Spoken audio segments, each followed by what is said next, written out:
ke-21 telah mengubah wajah dunia bisnis. Perusahaan tidak lagi hanya bersaing lewat harga, tapi lewat inovasi, nilai, dan kepercayaan. Setiap keputusan, setiap strategi, bahkan setiap pesan yang dikirim ke konsumen kini ditopang oleh data, teknologi, dan pemahaman mendalam tentang perilaku manusia. Lalu, bagaimana kita sebagai calon pemasar profesional mampu memahami perubahan besar ini? Bagaimana teori pemasaran klasik berkembang menjadi strategi yang relevan di era digital ini? Temukan jawabannya di podcast ini.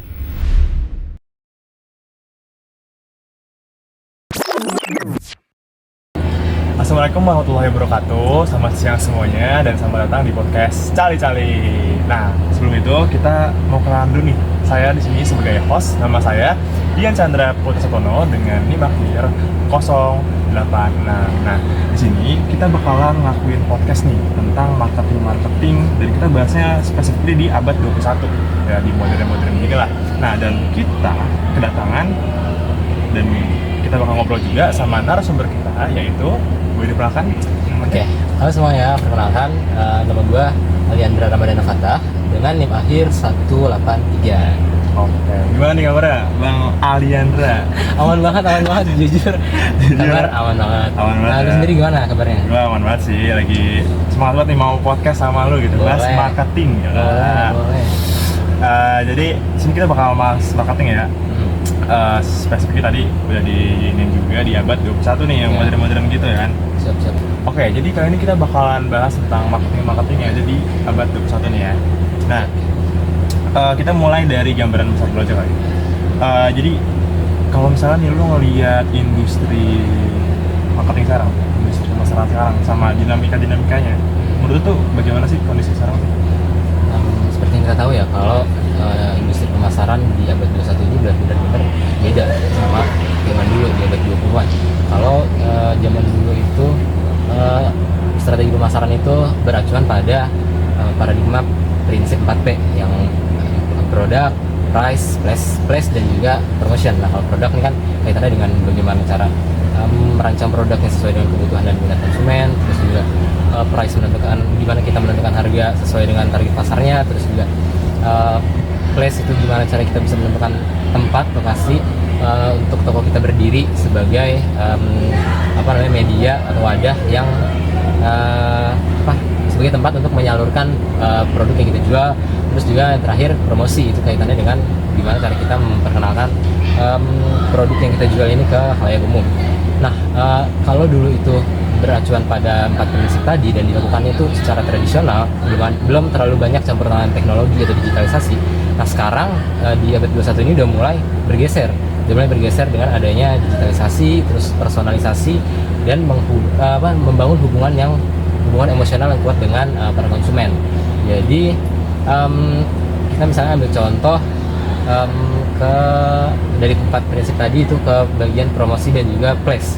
Nah, jadi kalau dulu itu misalnya kita kalau mau jual produk harus punya tempat fisik, punya toko sebagai tempat kita menyalurkan produk-produk tersebut kepada konsumen.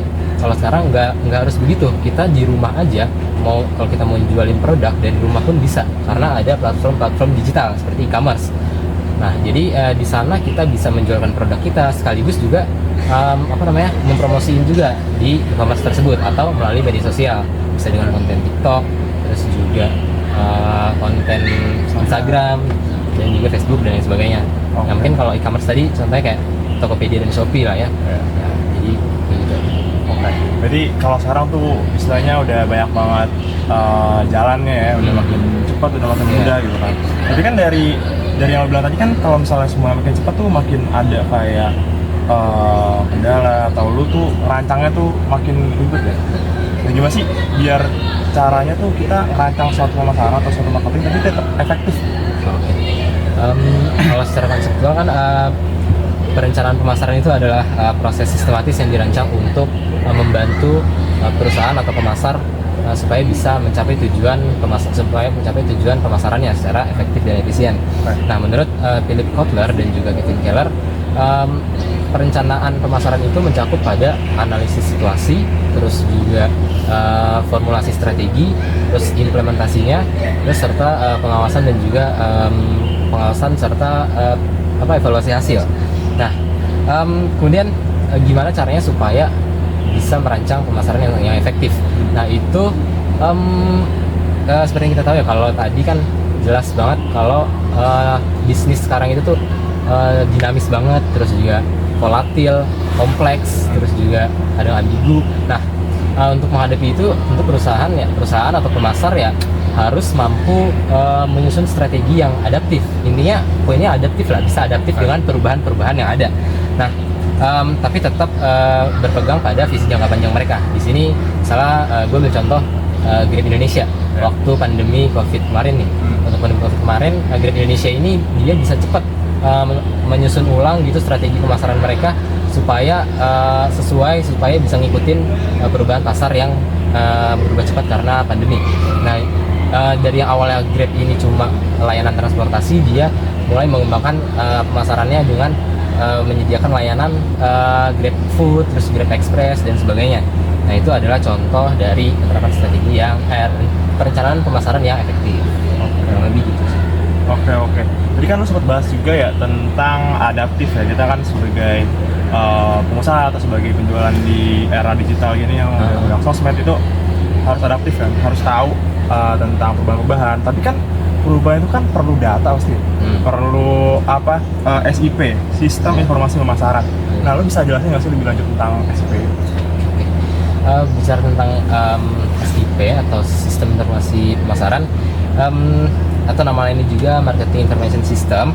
Jadi MIS ini tuh adalah seperangkat prosedur atau juga sumber daya yang digunakan untuk mengumpulkan, menganalisis, terus juga mendistribusikan informasi pemasaran yang akurat, juga tepat waktu supaya bisa digunakan oleh para pengambil keputusan, dalam hal ini si marketer, pemasar. Nah si SIP ini memiliki 4 komponen utama. Ada yang pertama itu ada internal data. Internal data itu ya berarti datanya dari perusahaan, asal dari dalam perusahaan itu sendiri, seperti laporan penjualan, laporan stok barang, terus juga laporan keuangan, sampai ke laporan aktivitas distribusi produk mereka. Nah ini mungkin contohnya kayak Indomaret ada laporan penjualan harian buat mereka monitoring nih stok mana yang udah mulai menipis supaya mereka bisa restock lagi nantinya, kayak gitu. Terus yang komponen kedua itu ada marketing intelligence. Marketing intelligence itu adalah informasi yang asalnya dari eksternal, dari luar perusahaan. Misalnya informasi tentang pesaing-pesaing mereka, terus juga tren industrinya ini mulai berubah ke arah mana, terus juga tren media sosialnya gimana, terus sampai ke kondisi ekonominya tuh sekarang lagi gimana nih, apakah lagi ada market crash kah atau gimana.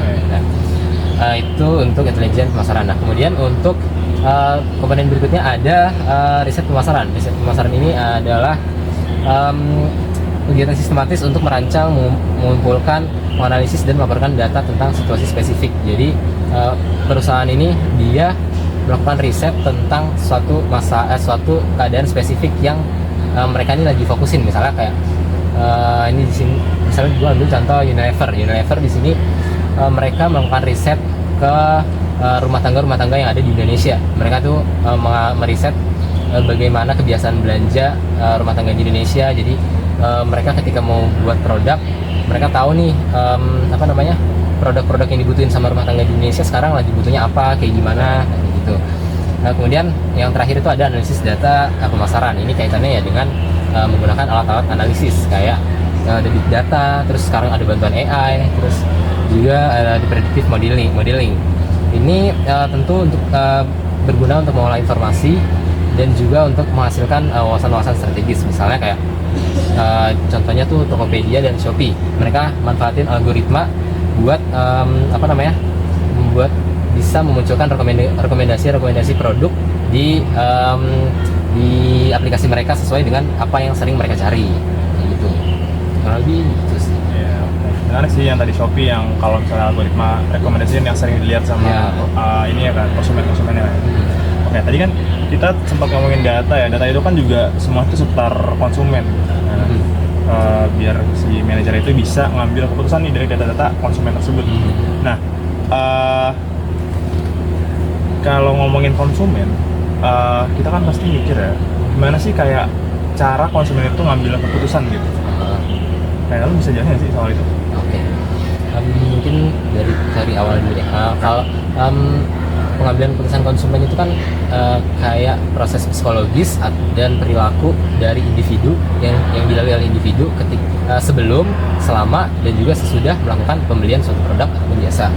Nah, menurut Philip Kotler, proses ini tuh menggambarkan bagaimana seseorang mengenali kebutuhan dia, terus mencari informasi untuk mendapatkan kebutuhan tersebut, terus mengevaluasi alternatif-alternatif yang ada, terus kemudian juga melakukan keputusan pembelian, dan sampai akhirnya kepada perilaku setelah melakukan keputusan pembelian itu sendiri. Nah, tahapannya itu dalam si konsumen nih kalau mau melakukan dalam proses pengambilan keputusan itu ada 5 tahap. Nah, yang tahap pertama itu ada pengenalan kebutuhan. Pengenalan kebutuhan ini adalah ketika seseorang tuh mulai menyadari ada kesenjangan antara kondisi aktual dia dengan kondisi ideal. Misalnya kayak ada seseorang dia ini mulai menyadari nih kalau handphone yang sekarang ini udah nggak bisa mampu lagi menunjang aktivitas sehari-hari dia. Kentang. Mungkin iya sih, kentang, benar. Mungkin karena memorinya udah penuh, terus juga prosesor yang menjalankan HP tersebut juga udah mulai lambat, terus baterai health-nya juga udah mulai rusak. Nah, maka karena itu maka muncullah kebutuhan untuk membeli handphone baru. Nah, itu di tahap pengenalan kebutuhan. Kemudian lanjut ke tahap berikutnya, pencarian informasi. Setelah dia udah tahu kebutuhannya apa, dia bakal cari informasi tentang kebutuhan dia tersebut, yaitu untuk mencari handphone. Nah, dia bisa lewat temannya, terus juga bisa lewat iklan-iklan di TV kah, atau iklan-iklan dimanapun itu, terus juga bisa lewat media sosial atau ke e-commerce lagi tuh, yang balik lagi kayak tadi e-commerce. Nah, kemudian setelah pencarian informasi, masuklah ke bagian evaluasi alternatif. Di bagian evaluasi alternatif ini dia udah nemu nih produk, misalnya dia udah menentuin satu merek handphone, merek A, menurut dia menarik nih. Nah, tapi sebelum melakukan pembelian, dia nggak langsung beli nih, dia bakal cari referensi lain dulu dari merek-merek lain. Dia mencari handphone dari merek-merek A, merek B, C, D, dan seterusnya. Nah, untuk membandingkan dengan si merek A ini, apakah handphone perbandingan itu kayak membandingkan dari harganya kah, apakah ada yang lebih terjangkau, atau dari segi prosesornya apakah ada yang lebih kenceng, terus juga ya fitur-fitur lainnya. Nah, kemudian barulah sampai ke tahap berikutnya, yaitu kepada keputusan pembelian. Nah, baru dia dari membandingkan ini akhirnya dia nemu satu handphone yang dari merek tertentu yang mungkin menurut dia ini paling worth it dari segi semuanya, dari semuanya. Nah, kemudian dia beli handphone tersebut sampai kemudian lanjut ke tahap terakhir, yaitu kepada perilaku pasca pembelian. Jadi ini kaitannya dengan setelah dia beli HP itu, apakah dia puas atau nggak puas. Nah, kalau puas kan orang cenderung akan melakukan pembelian ulang dan menjadi pelanggan loyal di merek tersebut. Percaya. Ya. Kemudian kalau seandainya dia nggak puas, ya dia biasanya kayak nyebarin ulasan negatif tentang merek tersebut, sehingga merek tersebut juga membawa dampak buruk lah bagi merek tersebut. Ya mungkin lebih gitu sih. Oke. Di sini masih ngobrolin soal konsumen ya, Pak. Kan kalau misalnya kita sebagai penjual, sebagai perusahaan kan semua orang tuh jadi konsumen kita kan. Semua masyarakat Indonesia juga bisa jadi konsumen. Tapi kan mereka banyak banget ya. Pasti harus kita kalau di marketing ada namanya STP, segmenting dan targeting sama positioning. Nah, kayak itu gimana sih cara nerapinnya tuh di era sekarang? Mungkin kalau buat ini STP sendiri itu kan strategi, segmenting, targeting, dan juga positioning itu kan adalah pendekatan yang buat kita membantu nih, buat kita tahu siapa konsumen kita, terus juga bagaimana membidik pasar yang tepat, terus juga bagaimana menanamkan citra produk yang kuat dalam benak si konsumen. Nah, ini tuh bisa diterapkan dengan cara kita beda satu-satu deh, dari segmenting dulu misalnya. Segmenting, misalnya segmenting ini adalah proses ketika kita membagi pasar yang luas menjadi beberapa segmen pasar kecil. Jadi kita misalnya gue ambil contoh perusahaan Toyota deh. Toyota misalnya mau memproduksi mobil baru. Nah, dia akan melakukan segmentasi nih, segmenting. Itu dengan membagi pasar luas menjadi beberapa segmen. Dengan misalnya dia bagi segmen ke segmen geografis, segmentasi geografis, terus segmentasi geografis ini berdasarkan iklim, wilayah, dan sebagainya. Terus ada misalnya dia bagi lagi menjadi segmentasi pasar demografis, itu misalnya itu berdasarkan jenis kelamin, usia, dan sebagainya. Kemudian misalnya lagi dia bagi segmentasinya ke pasar keluarga menengah. Jadi untuk keluarga menengah, terus juga ada lagi segmentasi buat keluarga menengah ke atas. Nah, itu proses segmentasinya tuh. Nah, terus lanjut ke bagian targeting. Nah, setelah tadi dibagi pasar yang menjadi 4 segmen tadi, Toyota akan lanjut ke bagian targeting, yaitu dia memilih satu atau beberapa segmen pasar yang udah dia segmentasi tadi. Jadi misalnya tadi kan ada 4, misalnya dia milih cuma 2. Dia memilih untuk membuat mobil di segmentasi pasar keluarga menengah dan juga keluarga menengah ke atas. Nah, misalnya di segmentasi keluarga menengah dia buat mobil dengan merek Avanza, itu kan merek yang bisa dijangkau lah oleh keluarga menengah. Nah, benar. Nah, kemudian untuk yang keluarga menengah ke atas, segmentasi keluarga menengah ke atas, dia punya produksi produk mobil itu dengan merek Lexus tuh, dengan harga yang lebih fantastis lah. Nah, cuma ya sebanding dengan harganya, fitur-fitur dari mobil tersebut juga lebih sesuai segmennya. Oke, itu segmentasinya. Nah, terus targeting. Nah, kemudian setelah targeting itu lanjut masuk ke bagian ke tahap positioning. Positioning itu kita menanamkan citra dan nilai dari merek kita itu ke dalam benak konsumen. Positioning yang kuat itu berarti kita bisa memberikan unique value kepada konsumen. Jadi produk kita nih ada nilai-nilai yang unik yang membedakan daripada produk-produk lainnya, produk-produk pesaing. Nah, contohnya di sini mungkin gue coba ambil Apple. Apple kan di sini dia menempatkan dirinya sebagai simbol dari inovasi, kesederhanaan, dan juga eksklusivitas. Nah,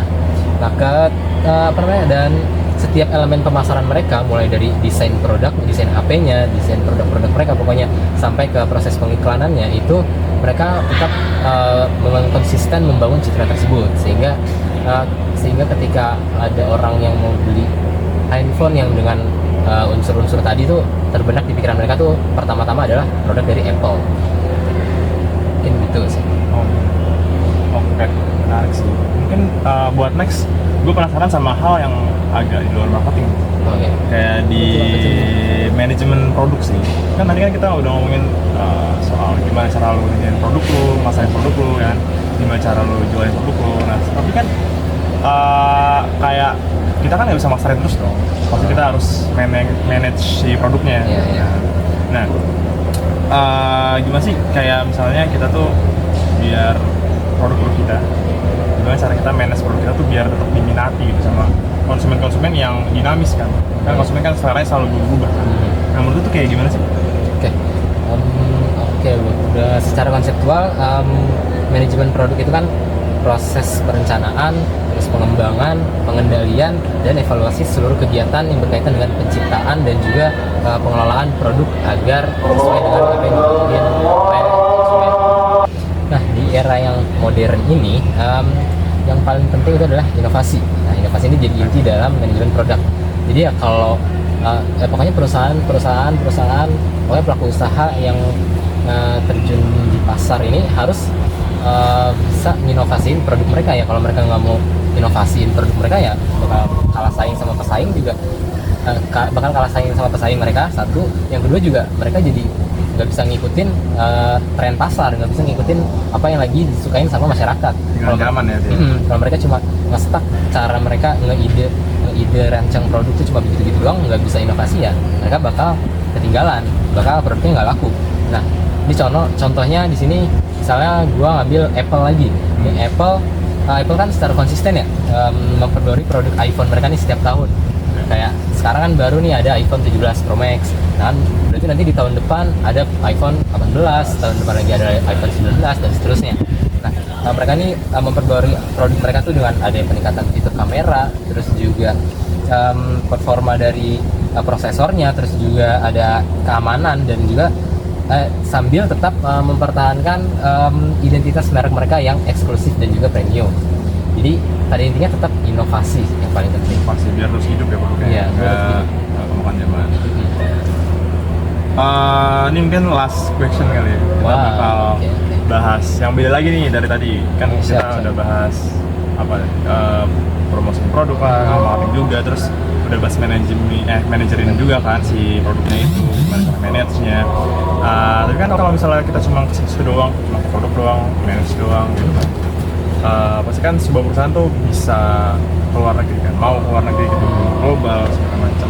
Nah, menurut tuh bagaimana sih kayak perusahaan tuh dia nyimbangin ekspansi globalnya dengan tanggung jawab dia di sosial dan juga di lingkungan.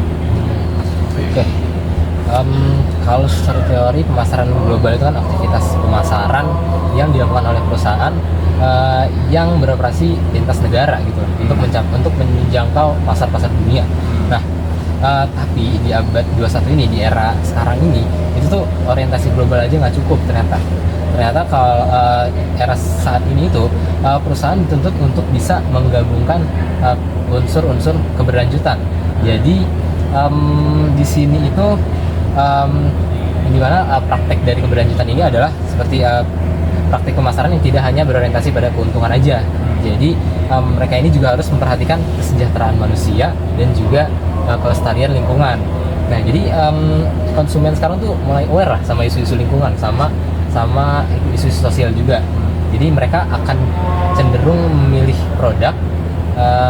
Ini berdasarkan data ada menurut laporan dari Nielsen tahun 2022 itu sekitar 73% konsumen itu mereka akan bersedia untuk nge-spend uangnya ke produk-produk dari perusahaan-perusahaan yang emang berkomitmen kepada prinsip berkelanjutan. Jadi mereka memikirkan juga gimana para konsumennya dan juga memikirkan produknya ini supaya nggak ngerusak lingkungan kayak gitu. Jadi memang pemasaran global dan berkelanjutan ini harus disatukan, nggak bisa dipisah lagi, nggak bisa cuma bisa mikirin kita ekspansi ke global cuma buat untung itu nggak bisa. Sekarang kalau kayak gitu produknya bisa jadi nggak terlalu diminati, bakal kalah saing sama produk-produk dari perusahaan yang emang dia ngincer pasar global tapi juga sambil mikirin tentang sustainable, tentang berkelanjutan. Jadi dia mikirin isu-isu sosialnya, mikirin juga tentang bagaimana lingkungan ini supaya tetap lestari ya. Pada mereka ya. Mungkin gitu sih. Jadi kalau kita perusahaan global itu makin ribet ya, makin banyak yang dipikirin dari sosial segala macam. Benar. Banyak yang. Oke. Menarik banget sih pembahasan kita tadi soal marketing di era 21 kan, kita udah bahas aspek banyak, jadi lumayan pertanyaannya, lu juga udah jawab panjang lebar sesuai teori-teori yang ada. Gokil banget, keren banget. Jadi kayak lengkap banget lu juga pokoknya.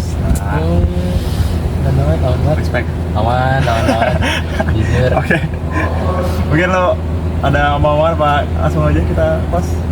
Ya udah cukup sih, udah lumayan panjang lebar juga. Oke, baik kelas. Oke, baik, terima kasih Ali sudah mau nih kita ngobrol-ngobrol membahas tujuh aspek yang tadi kita tanya-tanyain. Semoga teman-teman yang nonton juga bisa dapat ilmunya dari pembahasan kita ini. Oke, mungkin itu aja. Terima kasih Ali sekali lagi.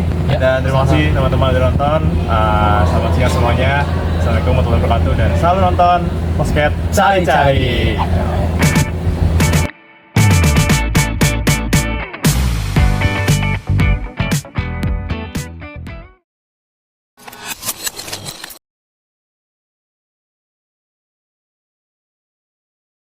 Mungkin kan tadi kita mikirnya gampang nih, tinggal bikin video doang, tinggal bikin konten doang.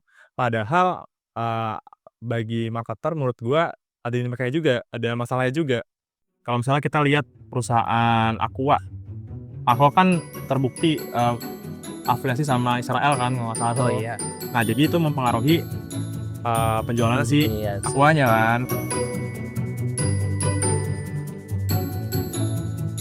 Assalamualaikum warahmatullahi wabarakatuh. Halo semuanya, selamat datang di podcast Cali-Cali.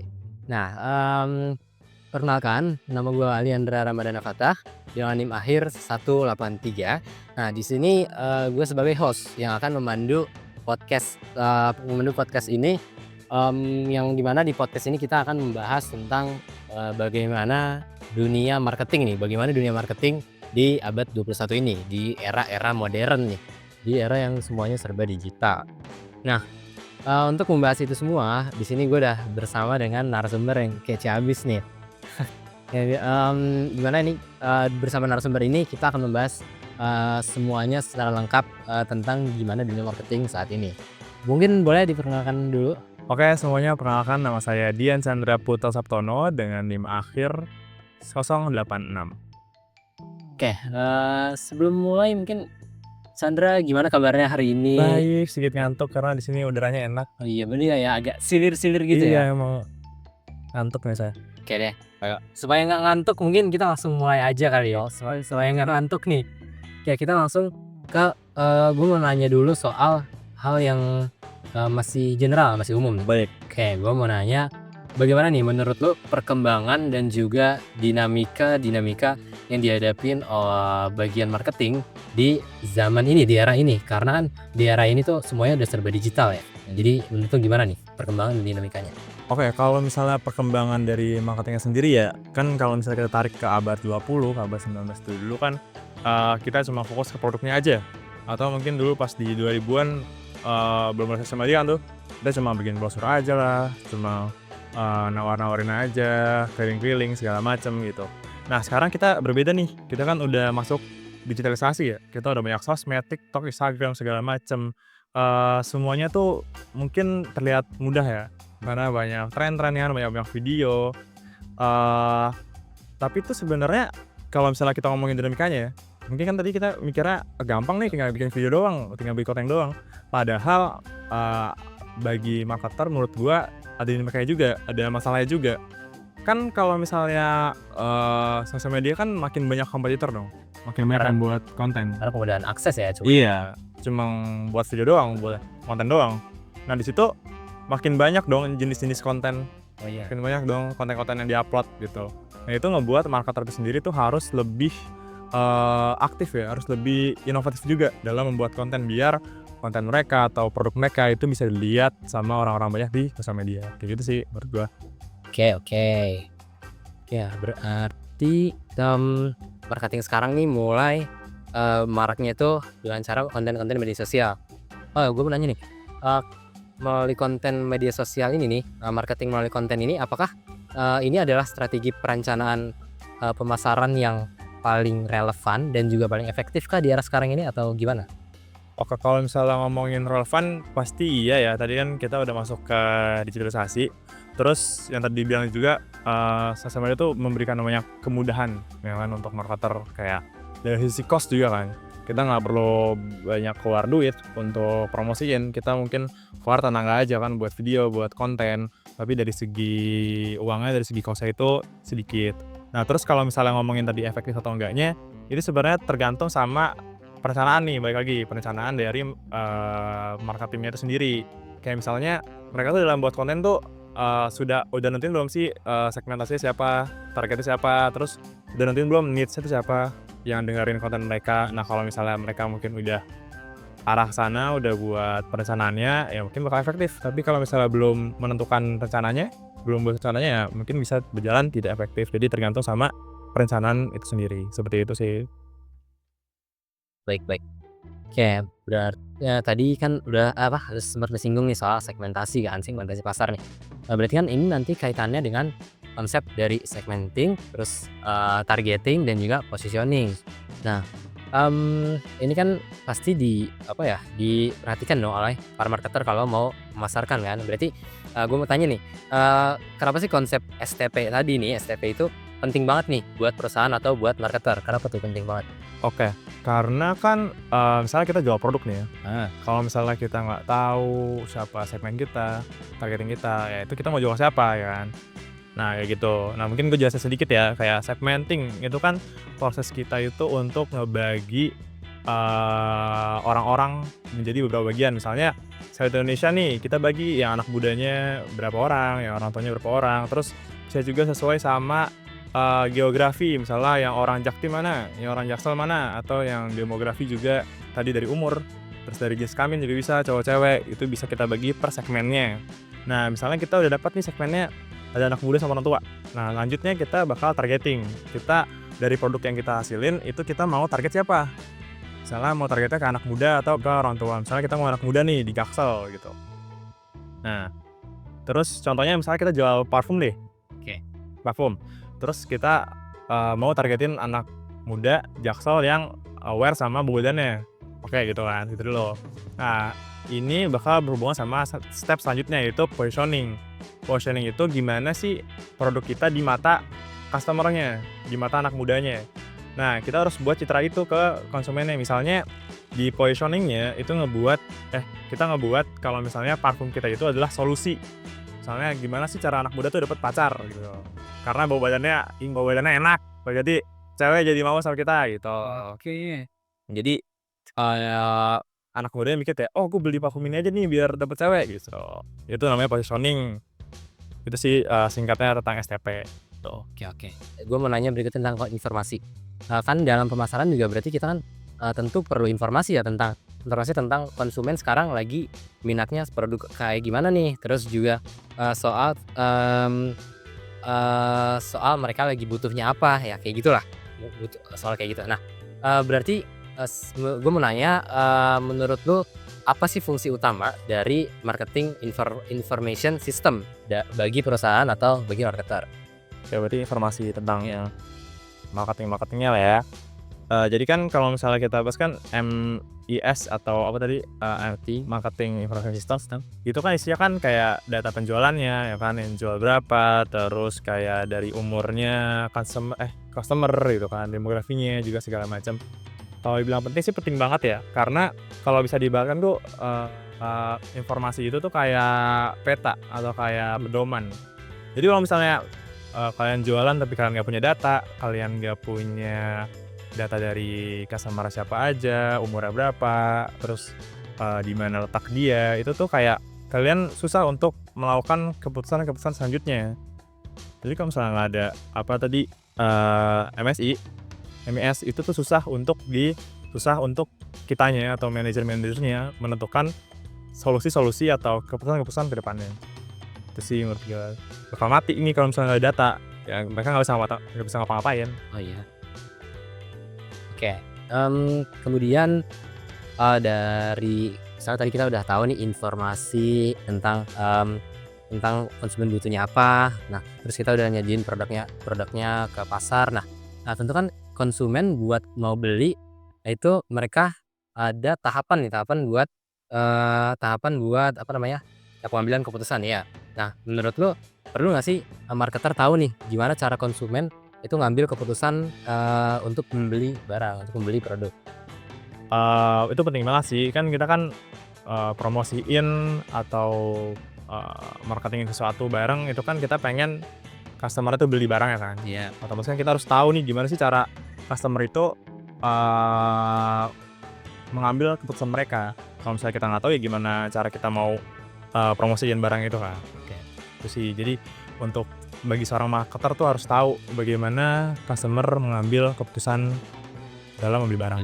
Oh, siap.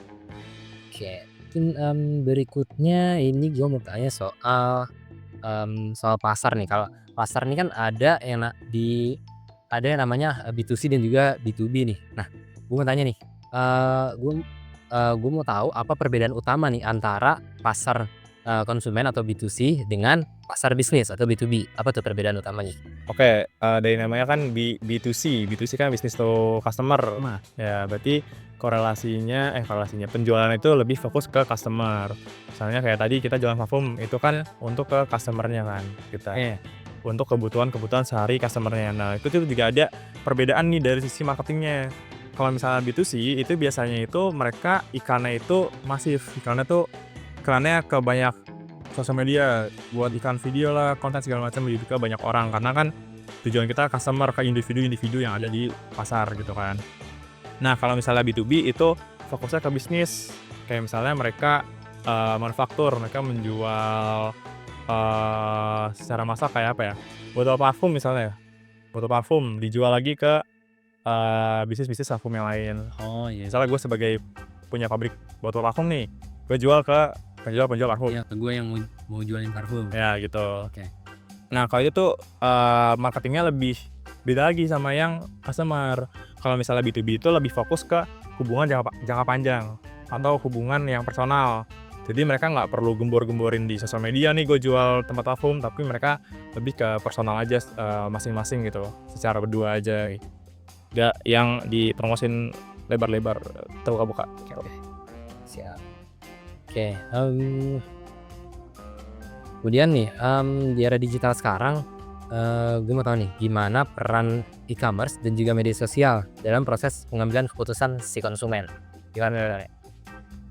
Itu pasti berpengaruh banget ya. Kayak contohnya gini aja, misalnya satu customer nih, dia udah fix mau beli barang A. Oke. Kayak di suatu merek lah, satu merek gitu kan. Nah tapi kan di sosial media sekarang kan banyak banget konten ya, konten-konten produk yang hampir mirip, kan banyak banget komputernya. Mungkin aja pas dia udah fix mau beli satu produk itu, dia ngeliat produk lain nih yang lebih bagus, yang lebih murah. Ntar kayak, gue beli ini aja deh. Jadi mempengaruhi keputusannya, harusnya beli produk ya, misalnya produk punya lu, Iya. jadi beli produk punya gua tuh, karena produk gua lebih murah atau lebih apa gitu. Jadi kalau mempengaruhi banget sih, karena tiap hari kayaknya kita update apa sama sosial media kan, sama HP, sama sosmed gitu sih gua. Oke, siap. Kemudian ini tentang manajemen produksi nih, gue mau tahu nih. Apa sih yang dimaksud dengan klasifikasi produk dan kenapa itu penting buat marketer dalam manajemen produk? Oke. Klasifikasi kan misalnya kita punya produk banyak. Parfum lagi deh contohnya. Misalnya kita bisa segmentasi tuh produknya per gender, misalnya ada parfum buat perempuan, ada parfum buat laki-laki. Kayak gitu. Nah, fungsinya apa di segmentasi? Itu biar memudahkan si marketernya dalam memproduksi lagi, dalam membuat promosinya. Jadi dia kalau salah bercampur-campur kan bingung juga kan. Iya sih. Jadi harus disegmentasi, misalnya ini parfum buat perempuan, ini parfum buat laki-laki, jadi promosinya lebih jelas gitu, arahnya mau kemana, informasinya juga lebih jelas kan. Jadi customer dapat infonya juga lebih jelas nih, gue misalnya kalau misalnya gue laki, gue belinya ini, kalau misalnya cewek gue belinya ini gitu sih. Oh ya, karena loh misalnya emang nyampur gitu, yang harusnya ini parfum buat cewek terus dibeli cowok kan, cowoknya juga ngerasa nggak cocok. Iya, Nggak nggak cocok. terus juga kecewa, nggak puas. Nah. akhirnya pada jadi nggak puas. Protes ke produknya kan, Iya kemarinnya. sih. Iya benar. Oke. Berikutnya ini tentang product life cycle. Oke. Gue mau tanya, gue mau lu jelasin singkat aja tentang product life cycle itu gimana sih? Oke, product life cycle kan itu kayak apa ya, perjalanan suatu produk dari awal dia launching sampai dia habis masanya sampai nggak ada yang beli. Oh iya. Kayak jadi kalau menurut teorinya itu ada 4 tahapan. Yang pertama itu ada introducing atau awal-awal nih pertama launching. Nah itu mesti dikenalin lah produknya kayak gimana. Habis itu lanjut ke fase yang growth itu bertumbuh. Jadi dari di awal naik, lama-lama naik, banyak yang beli, terus makin terkenal misalnya gitu. Nah habis fase growth itu dia masuk ke fase maturity tuh udah mentok, misalnya pembelian udah mentok nih, customer udah mentok jumlahnya, ntar dia bakal lurus, bakal landai, bakal stagnan gitu. Nah setelah dia udah nyampe atasnya banget, udah stagnan, ya itu ntar dia bakal ada fase namanya declining atau turun tuh. Jadi produknya dari naik terus baru tuh, itu namanya apa tadi, product life cycle. Oke, gitu ya. Siap. Oke, nah di dalam product life cycle gimana nih strategi 4P, yaitu product, price, place, dan juga promotion itu bisa diterapkan gimana tuh di dalam product life cycle? Oke, kalau introduction kan awal-awal launching nih, itu bisa kita fokusnya ke kenalin barangnya sama kenalin merek kita ke pasar. Misalnya kelebihan kita apa gitu, biar pasar tuh kenal sama produk kita, ya kan. Terus kalau growth, karena itu lagi tumbuh, lagi rame, kita bisa tuh nambahin fitur-fitur atau nambahin kelebihan-kelebihan ke produk kita atau ke merek kita.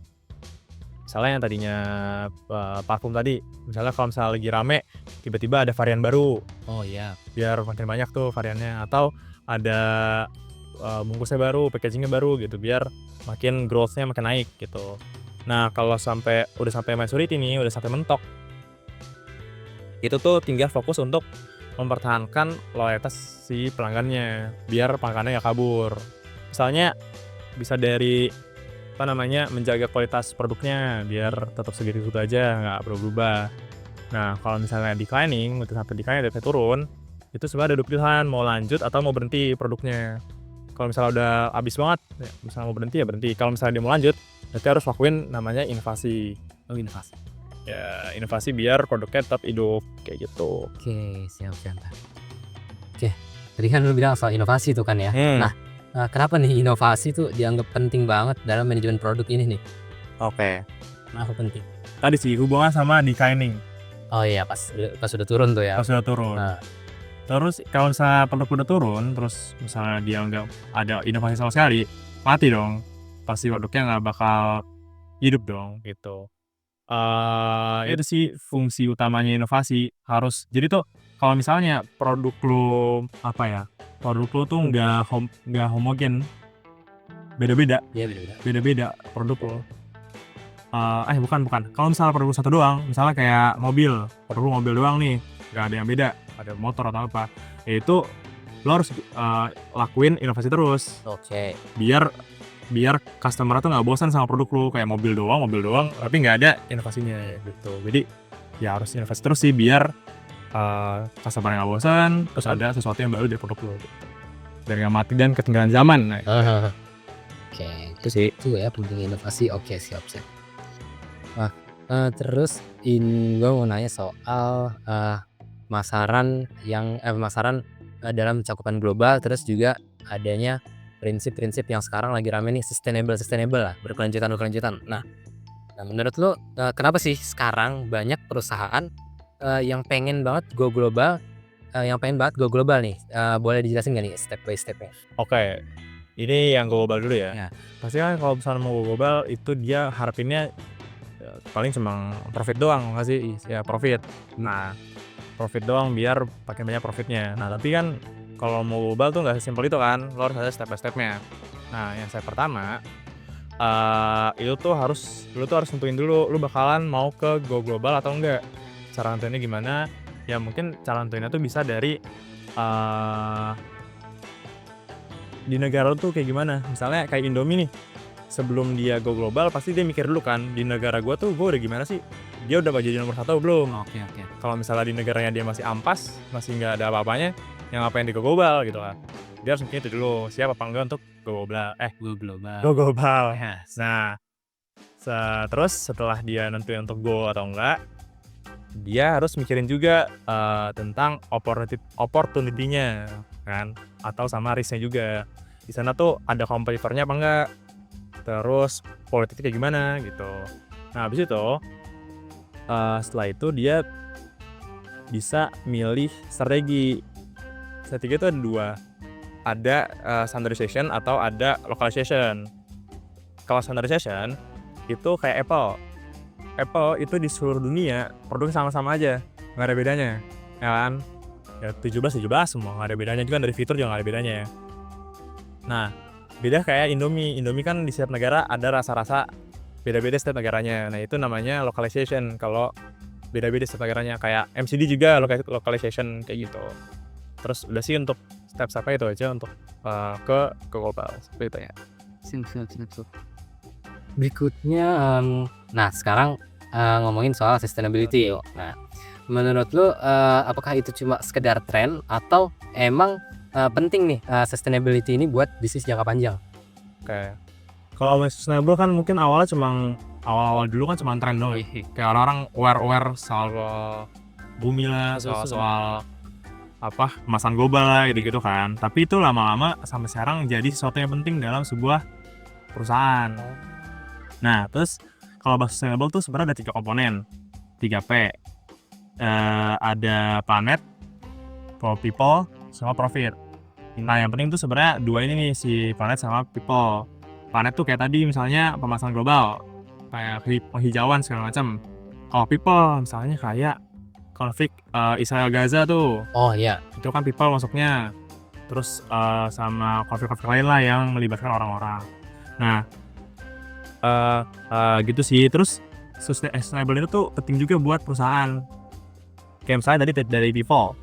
Kalau misalnya kita lihat perusahaan Aqua kan terbukti afiliasi sama Israel kan nggak salah Oh tuh. iya. Nah, jadi itu mempengaruhi penjualan si Iya. Aquanya kan, karena dia kayak, oh lu nggak dukung Gaza, lu nggak mau utamain people-nya ini. Iya. Gitu. Jadi mempengaruhi, jadi penting juga dan itu penting buat perusahaan itu sih. Siap. Oke. Terus oke. Menurut lu apa aja nih tantangan bagi perusahaan yang harus dipertimbangkan kalau mereka memang sudah merencanakan mau go global? Oke. Apa aja? Pertama sih kalau misalnya ini balik lagi ke step-step yang tadi ya. Oh ya. Step-step tadi lo harus tahu perusahaan lo di dalam negeri kayak gimana. Habis itu kalau lo mau step ke luar negeri pasti lihat dulu terutama sih politiknya peraturan di sana kayak gimana. Karena kalau lo misalnya nggak melek akan politik ke luar negeri ya bisa jadi hancur juga nggak Iya sih? sih. Ya kan perusahaan lo.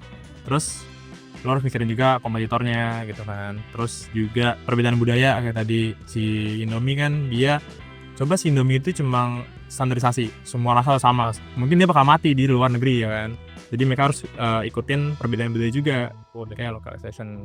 Mungkin itu sih yang menjadi tantangan menurut gue. Oke.